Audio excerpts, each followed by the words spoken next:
বিষয়গুলো নিয়ে কিন্তু মানুষের মনের মধ্যে একটা কনফিউজ কাজ করে যে আপনি নাকি ফ্রন্ট লাইনে ছিলেন না। এই বিষয়টা দিয়ে কিন্তু আপনার সবচেয়ে বেশি গাইল করছে। আসলে এই বিষয়টা নিয়ে আপনি কি করবেন, যে ফ্রন্ট লাইনের বিষয়টা, যেমন আপনার এই পেপারগুলো যে দেয়, সেই পেপারগুলো কি আসলে আপনি শো করছেন কিনা বা না? আমি পেপারগুলো শো করছি, কিন্তু ওই পেপারগুলোর অর্থ কি ও এটা বুঝতে পারে নাই। ও বুঝবে কিভাবে? একজন স্টুডেন্ট কি কোনো সেনাবাহিনীর কোনো ব্যাটালিয়নে যাওয়ার মতো ক্ষমতা রাখে? কখনোই না। সেই ক্ষমতা রাখে যে কিনা সেনাবাহিনীতে অংশগ্রহণ করে, তারা এই সেনাবাহিনীর প্রসঙ্গে তারা জানে। সেনাবাহিনীর কোনো প্রসঙ্গ বা আউট মানুষের কাছে কখনো প্রচার করে না। বুঝতে পারছেন? ওই ছেলেটা যা বলছে উদ্ভুত কথা বলছে, মানে প্রমাণ ছাড়া কথা বলছে। আর ওই ছেলে বলে আমি ফ্রন্ট সাইডে ছিলাম না। আমি যদি ফ্রন্ট সাইডে না থাকি, ঠিক আছে, আমি তোর ওর কথা মাইনা নিলাম, কিন্তু যারা মাইনা নিবে তারা আমার অতীতের ভিডিও গুলা দেখুক। আমি অতীতে আরো কত ভিডিও গুলা করছি, মারাত্মক ভয়ঙ্কর। আমি আসলে একজন ব্লগার হিসেবে তৈরি করছি, আমার উদ্দেশ্য ছিল যাতে এই ভয়াবহতা দেখা যাতে কেউ সেনাবাহিনীতে না আসে।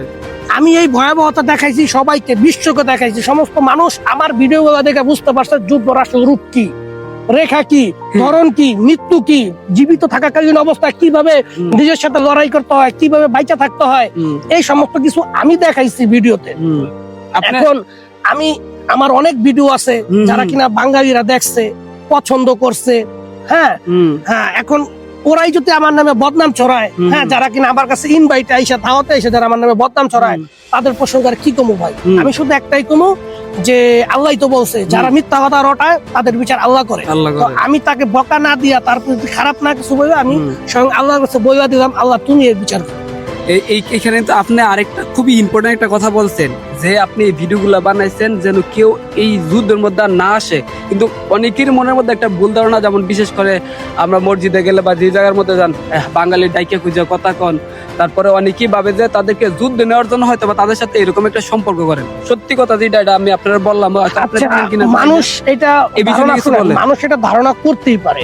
বাস্তবতা এসে আপনি হাত দেন, বাস্তবতা এসে আপনি পা দেন, তাহলে বুঝতে পারবেন যে এমন কোন স্টুডেন্ট আছে যার সাথে আমি কখনো একবার এক মুহূর্তের জন্য কোন সেনাবাহিনীর আলোচনা করছি। আমি আসলে এই কথাটা কমো, আমি সত্যি কথা বলতে আমি এই প্রশ্নটা করার কোনো ইচ্ছা ছিল না, কিন্তু ভাই এই কথাটা বলার কারণে আমি প্রশ্নটা করছি।